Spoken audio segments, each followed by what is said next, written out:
Okay, good afternoon, folks. Uh, it is just after 4 now, so I'm going to go ahead and roll into presentation here. Welcome to our information session about the public draft release of the Northgate Regional Center Plan. My name is Jesse London. I'm a regional centers planner. I'm the regional centers planner at the city's Office of Planning and Community Development. Behind the scenes, we have a couple folks here. I am from our communications team, and Allison is our community planning division manager, who will be answering some questions in the Q&A if you happen to have any questions while I'm presenting, and she'll do her best to address those questions. But if she can't, then there will be time at the end where we can have a group think, and I can answer questions directly. Here.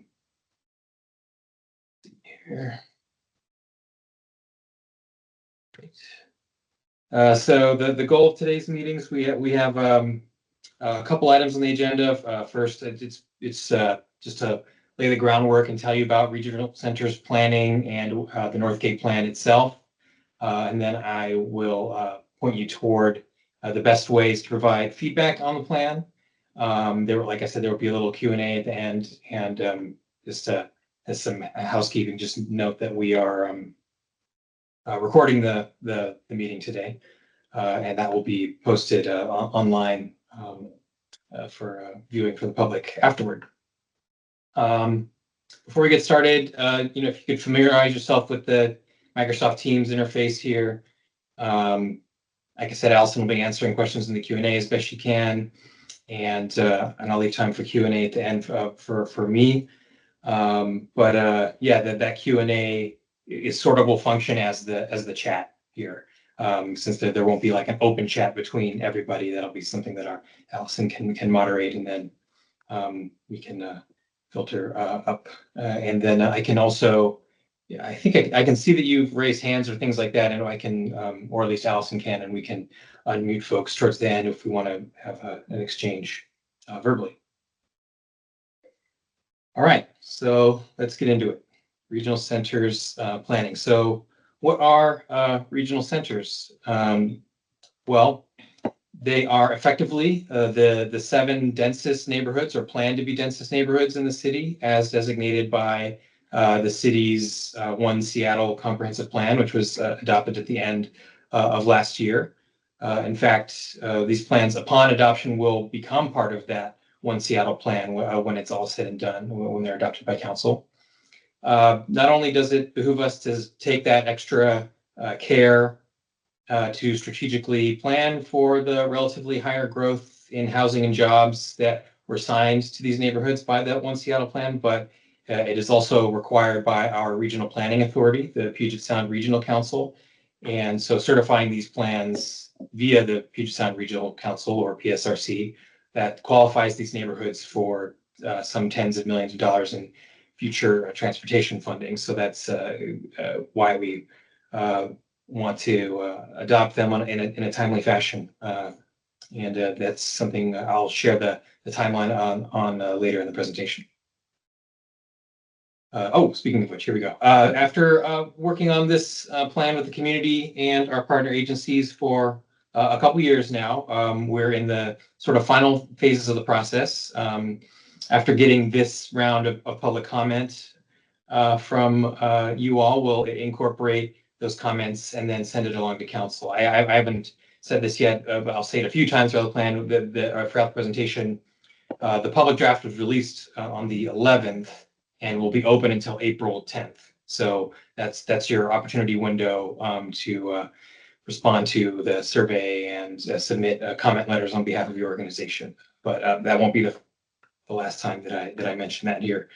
Just as to remind folks, in case anybody's wondering in a little later, which looks like we have a couple folks doing. Mm-hmm. And then the next chance to comment on the plan after that closes on the 10th would be when it's up for adoption on the council floor. So that, is kind of a different animal, but that there will be another opportunity to make comments. But obviously, from a personal standpoint, I prefer to make the comments now so we can um, make those changes before we start to transmit to council and put in front of the mayor and things like that.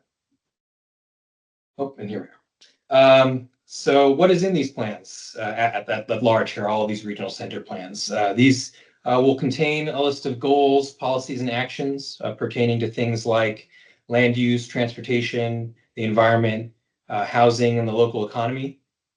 These will guide the city's approach to accommodating anticipated growth in the neighborhood in a sustainable and equitable manner, while balancing a wide array of community and citywide needs. And obviously, there's an element of being in accordance with that wider citywide comprehensive, that One Seattle comprehensive plan, as well as the regional growth center directives from PSRC at a higher level, if you're curious about looking into that.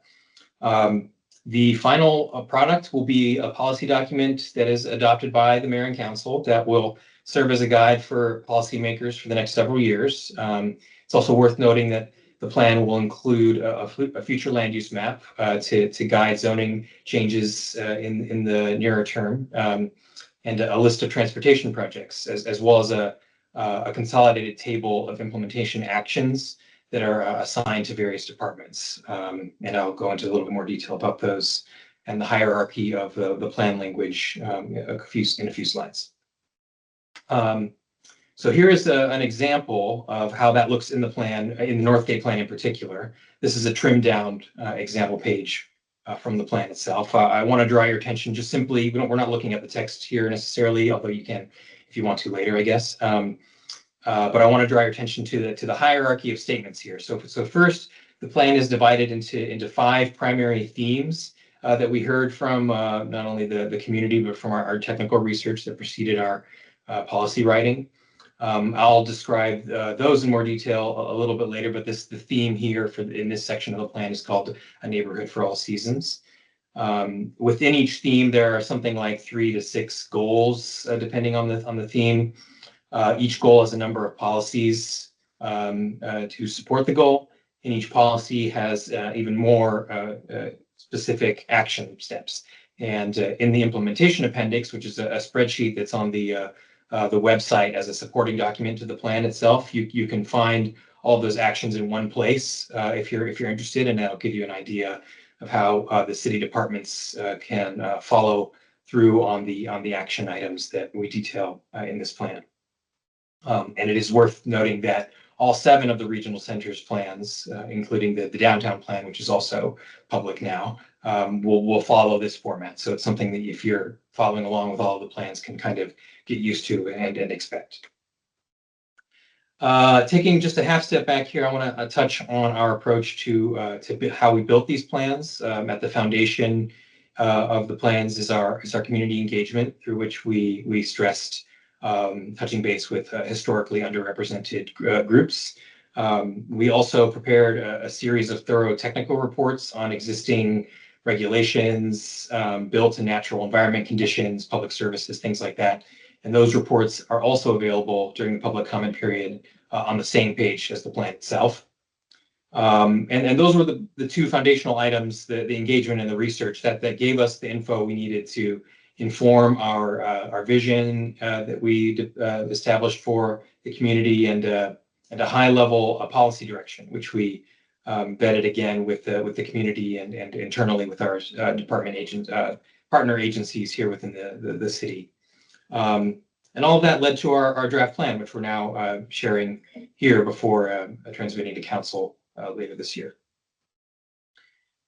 So now we can get into the Northgate plan in particular. This is the Northgate Regional Center. As some of you may notice, it doesn't look a lot like our other regional centers in many respects. It's less dense in terms of its development. It has much larger block sizes. It has relatively poorer walkability. It's comprised of a sea of surface parking lots, but we also see opportunities in this sort of state of transition that it's in. We can use this plan and the things that we implement from this plan to influence how the neighborhood changes over time. It also has a strong foundation of assets that can lead to a strong neighborhood in the future. It's centered around redeveloping, slowly but surely redeveloping major commercial former mall site, and as well as obviously the light rail station.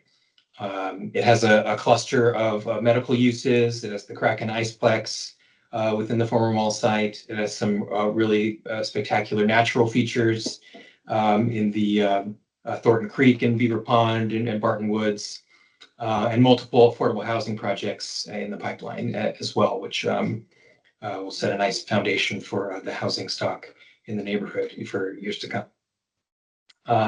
I'm not going to dwell on these next few slides too much. The presentation will be available later if you really want to dig into it, but I mostly want to illustrate the kinds of technical reports that were prepared to support this effort and what is available on the website to peruse in more detail. We have a land use report that sort of puts a name on and numbers to the neighborhood's sort of car-oriented design historically, and its high potential for redevelopment and its stressing of its existing urban assets.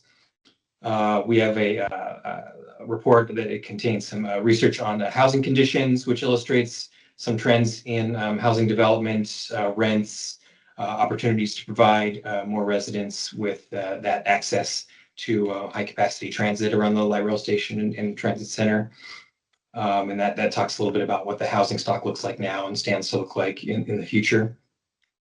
The employment environment obviously has shifted since the closure of the mall, but we expect a long-term bounce back there, especially in the service industry as the mall redevelops. And there's a more detailed economic development report on the website. But we think there's an opportunity here to add some higher paying jobs as well in the longer term in this neighborhood. And I've already noted a couple times that transit is a pretty strong in the center of this sub area, but obviously plenty of walkability improvements are desperately needed throughout the sub area and beyond. So that's something that we talk about in the transportation report. And lastly is our environmental report. This goes into how things like all of the surface parking, the large roadways, I-5, and other car serving infrastructure has caused some issues with heat island effect and drainage. So that's something that to work on as the neighborhood progresses, something we detail in the plan, and that's something that we hope to get some comments on from you all.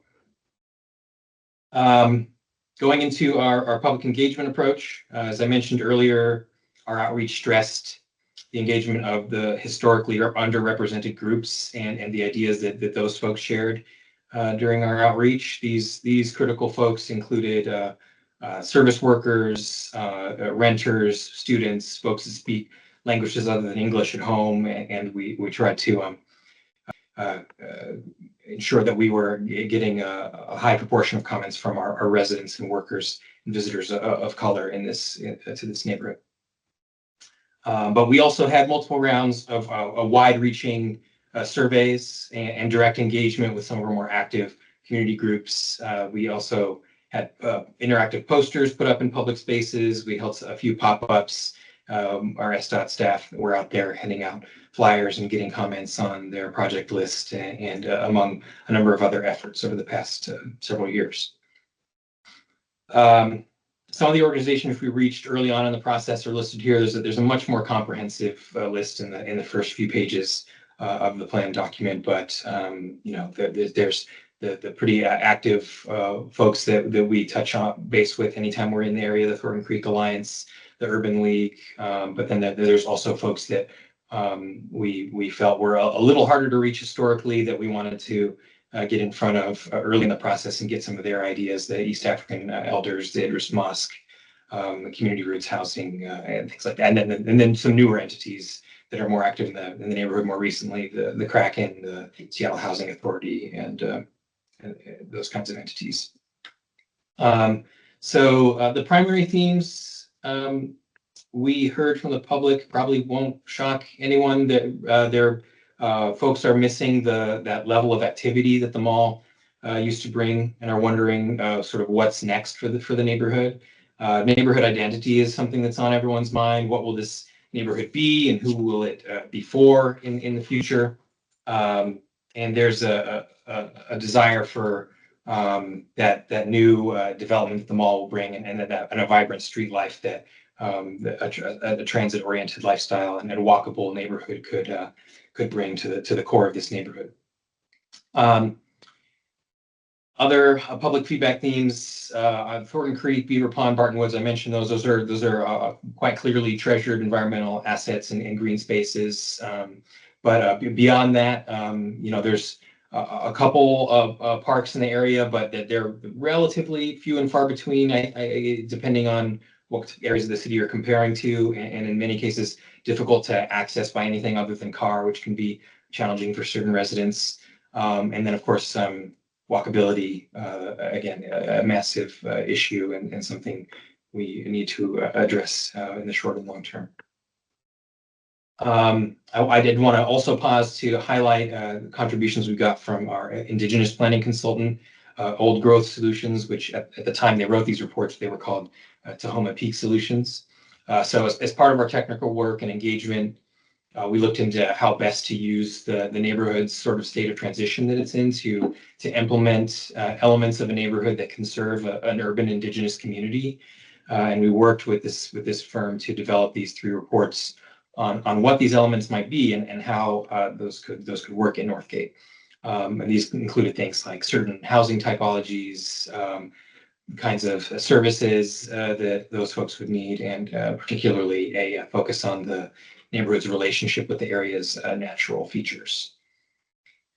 And all of that research and engagement that yielded our North Star here, our vision statement. I'm not going to read the whole thing, but it's in the plan.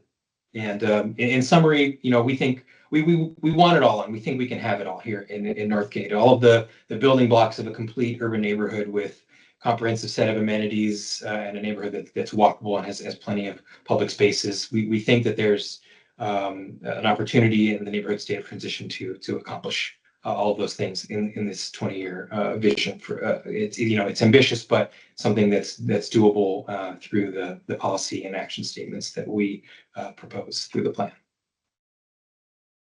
And so I want to go over what the plan themes are. Again, these sort of serve as the chapters for the plan. These are the 5 primary themes that we heard from community.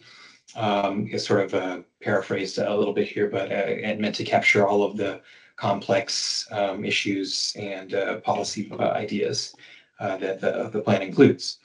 So a neighborhood for all seasons, that means a couple different things at once. That's simultaneously talking about a neighborhood that's able to withstand the seasons of the year and how those are changing as the effects of climate change evolve over the years, but also for all seasons, and that also means all seasons of life, creating a neighborhood that serves folks from a young age to older ages, and everything in between. Living with place, that theme is primarily about stewardship of the natural environment, and it includes a number of the things that we heard from our Indigenous consultant and outreach. Create Northgate, that's taking advantage of Northgate's transitionary phase to try to encourage the neighborhood to organically develop that identity that we were talking about earlier. And that one of the ways that we do that is by leaning into some of those native neighborhood elements from the Indigenous consulting work. Connected communities, that's primarily a transportation focused element. It does include some public space elements in there too, but that's we are largely letting SDOT outline their policies and project list in that section. And then shared abundance, that's mostly about economic development, but it has some things about housing in there as well. and that's about how the neighborhood grows, how everyone across the income spectrum can benefit from those changes and from the growth in the neighborhood. And then getting incrementally more specific here, I encourage you to read through and comment on the entirety of the plan, but just to pique your interest and give you a preview here about the things you can expect. The plan has a number of policies and actions aimed at improving walkability. We stress the importance of mitigating the adjacency issues associated with I-5. We recommend pursuing the services and environmental components related to the native neighborhood recommendations. And we have a few ideas about how to add or improve public spaces throughout the neighborhood as well. So those are things you can dig into more deeply in the plan document itself. I also want to plug one last time here that there's a spreadsheet that's in the appendices that is among the dozen or so technical reports and appendices on the website. And that's the implementation table and SDOT project list. That's sort of a collection of all of the action steps that are listed throughout the plan, but consolidated into one place. And it also lets you see how those tasks are allocated to the various departments throughout the city's sphere.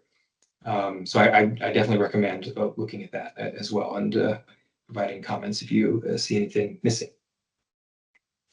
All right, so now I'll get into the tail end of the presentation here about which is about providing feedback, the best way for you to comment on the plan, and the best way for us to use those comments to tweak the plan here during this comment period. So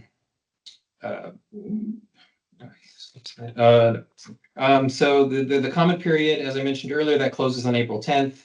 There are some links here, but not only to the plan page, but also we've included the email address to which you can submit a comment letter on behalf of your organization, if so desired. Or if you're just on Google, it's actually a pretty easy find to search Seattle's Northgate Regional Center Plan, and you'll get to the page where we'll have several locations where there's links to the plan, the appendices, and the survey that allows you to submit feedback. This is one of those pages. This is the main landing page for the Northgate plan.